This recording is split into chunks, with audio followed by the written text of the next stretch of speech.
Well, Peter, I'm going to give you kind of a pool report from several of our correspondents down here of basically what happened down here in downtown New York between 9:45 and 10:45 when the two explosions and the collapse of the World Trade Center happened. At the time, I was actually in the subway heading towards the World Trade Center right around Franklin Street, and after the first explosion, the subway station started to fill with smoke. The subway cars started to fill with smoke, and the subways actually stopped.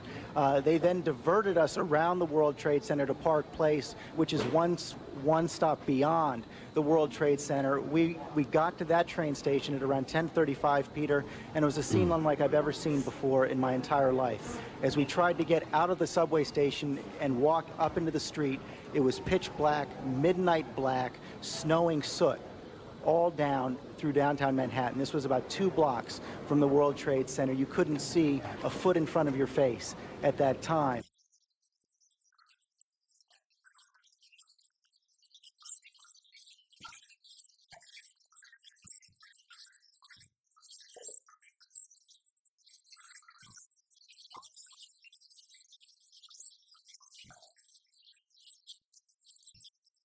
Yes, I was right there. I was down in the basement, came down, all of a sudden the elevator blew up, smoke. I dragged the guy out, his skin was hanging off, and I dragged him out, and I helped him out to the ambulance.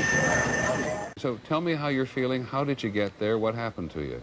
I worked for the Trade Center, one of the carpenters, and I was going to go do a job, and I got on the elevator, and the freight elevator, and I heard the first explosion. And the elevator blew up, the doors blew up, and it dropped. And I was lucky that the elevator got caught in between 2 floors. Which floors? The B levels, the basement levels, right, where all the all the mechanics are. Right. And with the screaming and yelling, other coworkers pulled the elevator guy out, and myself. I was laying there for about 40 minutes, and my boss couldn't wait for the EMS. He went crazy. He says, "Get her out of here! Get her out of here!" And he was able to get me out through Barclay Street to the parking lot, and I want to thank him for saving me, because if I would have stood down there, I wouldn't have been here today. Well, I came in late, 8:30 in the morning.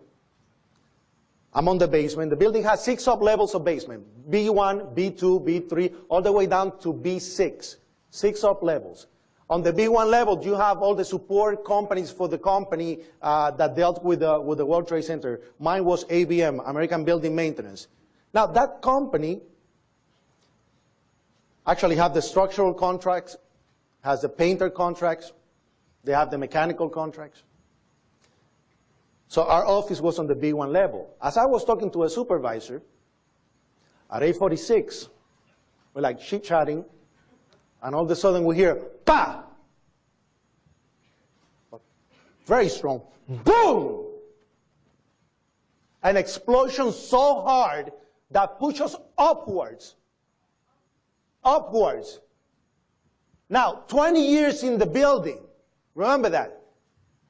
And it came from the basement, between the B2 level and the B3 level. And at that moment, I thought it was the mechanical room, where they have all the pumps and the generators for the building, that maybe a generator just blew up on the basement. Now, 20 years in the building, you know something that comes from the bottom and something that comes from the top. At that moment, everybody started screaming. And it was, the explosion was so hard that all the walls cracked, the false ceiling fell on top of us. The sprinkler system got activated. And when I went to verbalize that it was a generator, we hear, boom, all the way on the top. The impact of the plane on the top. 2 different events, 2 different times.